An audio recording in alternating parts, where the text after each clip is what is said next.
Today we're going to talk about chapter 9, which is looking into structured interviews. So, what is a structured interview? It's a type of interview in which the questions and procedures are standardized, ensuring that each interview is conducted in the same manner. And this approach minimizes differences between interviews, allowing for consistent data collection. Sometimes it's also called a standardized interview. And it's a pretty valuable tool in quantitative research because it allows for the collection of comparable data across participants. So here's an example. In a research study assessing the effectiveness of a new counseling technique, a structured interview could be used to evaluate clients' experiences. So every client would be asked the same set of questions about their feelings, thoughts, and behaviors before and after the intervention. This ensures that the data collected is consistent and can be quantitatively analyzed to determine the technique's overall effectiveness. Another example, this time in education, um, in an educational research study aiming to assess students' perceptions of a new teaching method, a structured interview could be conducted with all students in a particular grade level, and each student would be asked identical questions about their learning experience, engagement, and understanding of the material. So, this standardized approach allows researchers to gather data that can be compared across students to evaluate the teaching method's impact. Okay, so intra interviewer variability. That's when a single interviewer is inconsistent in the way they ask questions or record answers across different interviews. So, an example, um, imagine a school counselor conducting intake interviews with students. If the counselor varies the way they ask a particular question about a student's emotional well being, sometimes being more direct and at other times more subtle, the responses may differ, leading to inconsistent data collection that could affect the accuracy of the assessment. Interviewer variability occurs when multiple interviewers are inconsistent with each other in the ways they ask questions and or record answers. So an example, in a large-scale research study where several counselors are involved in interviewing participants, if one counselor asks probing follow-up questions while another sticks strictly to the script, the data gathered could reflect these differences rather than actual differences in the participant experiences.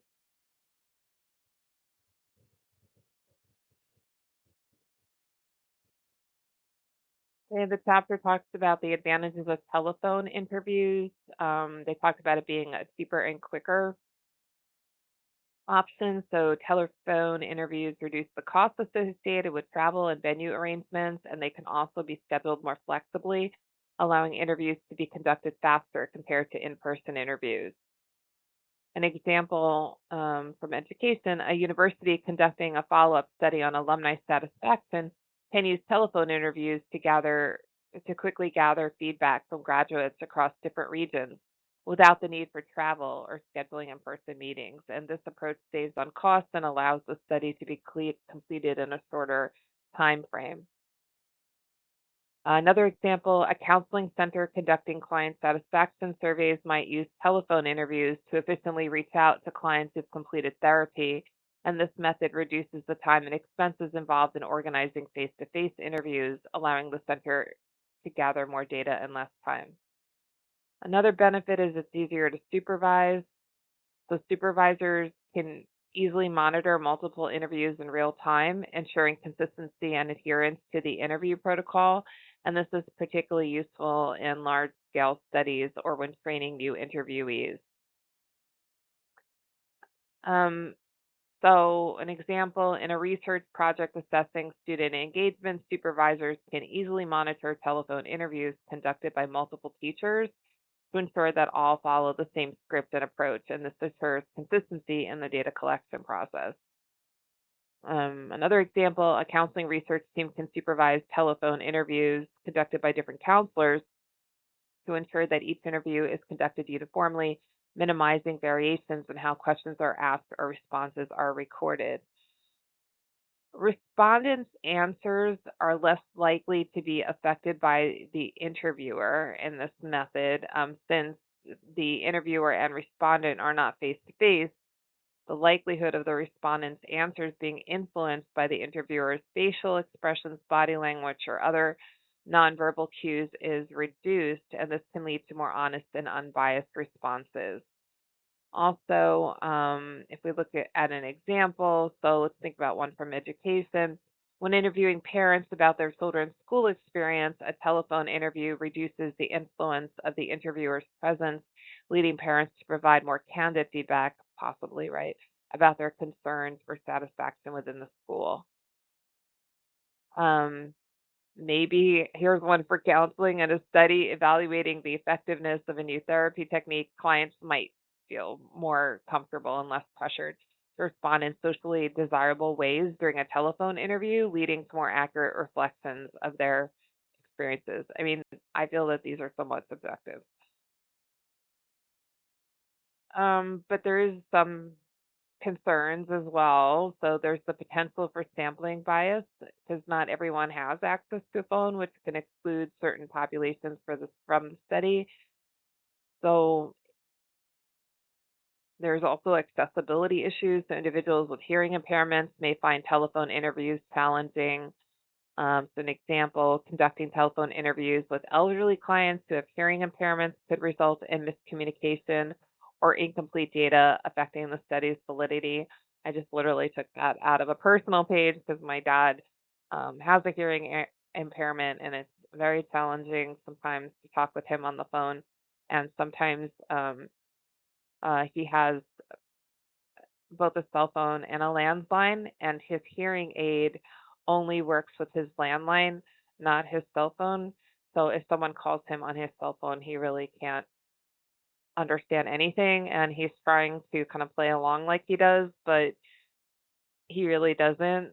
And I have a lot more to say about this, but that's just one example. Okay, so restrictions on interview length. So telephone interviews are generally shorter, often limited to 20 to 25 minutes. And so a disadvantage in counseling research may be telephone interviews might not provide enough time to explore clients' experiences fully, leading to more superficial data collection. There can be difficulties asking about sensitive issues.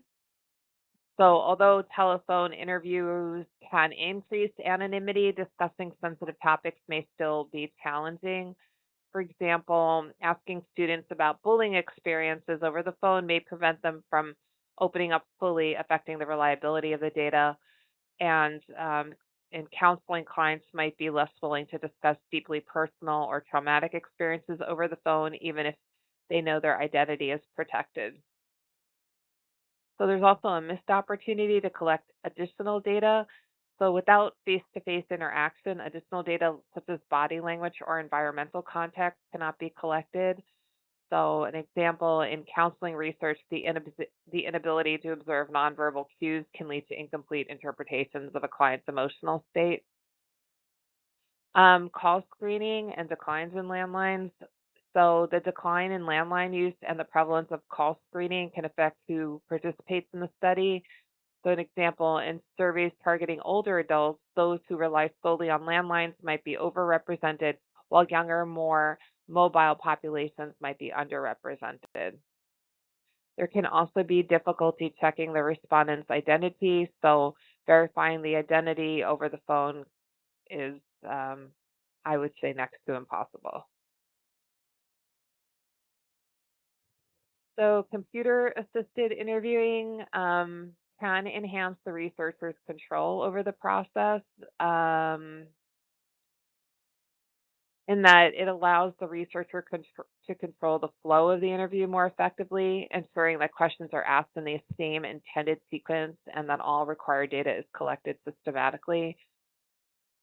And it can improve standardization of asking and recording of questions. So by automating the presentation of questions and the recording of responses, computer assisted interviewing can minimize variations in how questions are asked and how responses are recorded, leading to more reliable and comparable data. So some approaches approaches here to conducting a structured interview.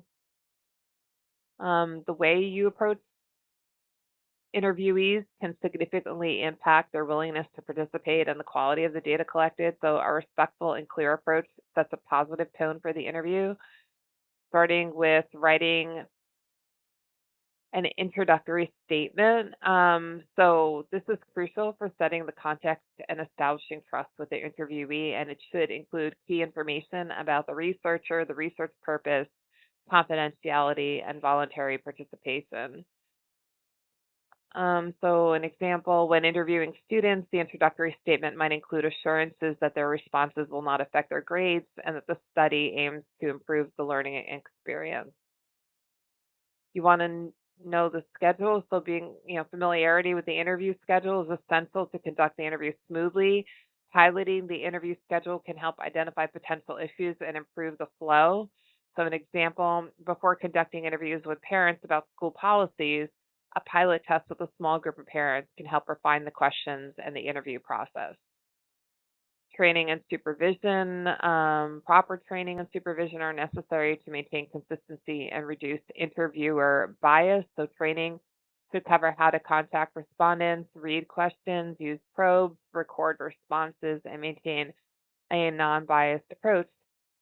So, an example, teachers conducting interviews as part of a research study might need training on how to ask questions without leading students, ensuring that the data collected is unbiased and reliable. Okay, so questions should not be varied in structured interviews because you want to maintain consistent wording across all interviews, and that's crucial to ensuring that each respondent understands the questions in the same way, which then would clearly help in collecting comparable data. Questions should not be varied. Sorry, question order should not be varied. So the order in which questions are asked can influence how respondents answer subsequent questions. Therefore, keeping the question order consistent across all interviews helps in minimizing order effects and bias. You want to start with questions that directly relate to the topic. So that that main topic of the interview helps to engage respondents and gather focused data early on. So, an example, when interviewing students about study habits, starting with questions like, how do you usually prepare for exams, can help them talking about the relevant topic right away. You want to put demographic questions and sensitive questions towards the end. That allows you to build rapport first, making respondents more comfortable answering those questions. Seems a little manipulative to me, but okay. So, probing involves encouraging participants to provide an accurate and complete response to a question. And while probing can be useful in ensuring that participants fully articulate their responses, it is considered highly problematic in structured interviews because inconsistencies in the use of probes can introduce error and bias into the data collection process. Um, like, let's use an example. In an educational survey, if a researcher asks a student to elaborate on their initial response about their study habits without doing so uniformly across all interviews, it might lead to varying levels of detail in the data, which could skew the results. Prompting involves suggesting possible answers to participants to help guide their responses. So, prompting can be helpful, especially when dealing with long lists of response options or sensitive topics. However, it should be used carefully to avoid leading the respondent to a particular answer. So, an example, when asking teachers to choose from a long list of teaching strategies they use in the classroom, providing show cards with all options can help them make a selection without forgetting or overlooking any strategies. So, key considerations, probing should be minimized in structured interviews to maintain consistency across all participants, and any probing should be standardized to avoid introducing variability. Um, as I referenced, show cards can be particularly helpful as a prompt when there's a long list of response options or when the topic is sensitive, and they allow participants to see all options visually, reducing the cognitive load and improving the accuracy of their responses. So, as with anything in both teaching and counseling or school leadership, It's important to maintain professionalism, and the conclusion of the interview should be handled with the same level of professionalism as the rest of the interview. So this ensures that the participant feels respected and that the integrity of the research process is maintained. So an example, when concluding an interview with a teacher about their experiences with the new curriculum, the interviewer should remain neutral and avoid any personal comments that might influence the teacher's perception of the study or their responses. You want to say thank you, so expressing gratitude at the end of the interview helps to acknowledge the participant's time and effort, and a simple thank you reinforces a positive interaction and encourages future participation in research. Avoid discussing the research project as this may introduce bias. So after the interview is completed, avoid discussing any specifics of the research. This can lead to unintentional bias in the participants' understanding or future responses if they're involved in further stages of research. So, critiques um, of quantitative methods. Feminist scholars have critiqued structured interviews and other quantitative methods for reinforcing power imbalances between the researcher and the informant. In structured interviews, the researcher often takes a dominant role, extracting information from passive respondents without providing anything in return. So, an example in educational research, a feminist critique might highlight how structured interviews with students could fail to consider the students' voices and perspectives, treating them as mere sources of data rather than active participants in the research process.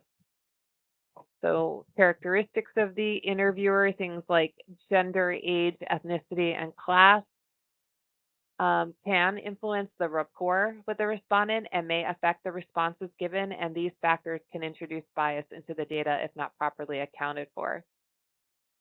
So, in an example, in a counseling context, the client might respond differently to questions based on the interviewer's gender or ethnicity, which could influence the outcome of the research, particularly in sensitive areas such as mental health or trauma. Response depth refers to patterns in how respondents answer questions, such as consistently agreeing with statements or choosing neutral options regardless of the question content. And this can distort the data and reduce the validity of the findings. So, example, in a survey of student attitudes towards school policies, students might fall into a response that, such as always selecting the middle option on a Likert scale, which could misrepresent their true opinions. Another example, a client might consistently agree with statements in a structured interview about therapy outcomes, not because they reflect their true feelings, but because they feel it's the right thing to do, which could lead to inaccurate conclusions. So the problem of meaning arises when the interviewer and the respondent do not attribute the same meanings to the concepts discussed in the interview, and this can lead to misunderstandings and inaccurate data collection. So, example, a researcher might ask a teacher about their quote unquote engagement strategies without realizing that the teacher interprets quote unquote engagement differently from the researcher, leading to answers that don't fully address the intended question. Another example in counseling research, a client might understand a term like quote unquote support differently from the researcher, leading to responses that don't accurately reflect the client's experience or needs.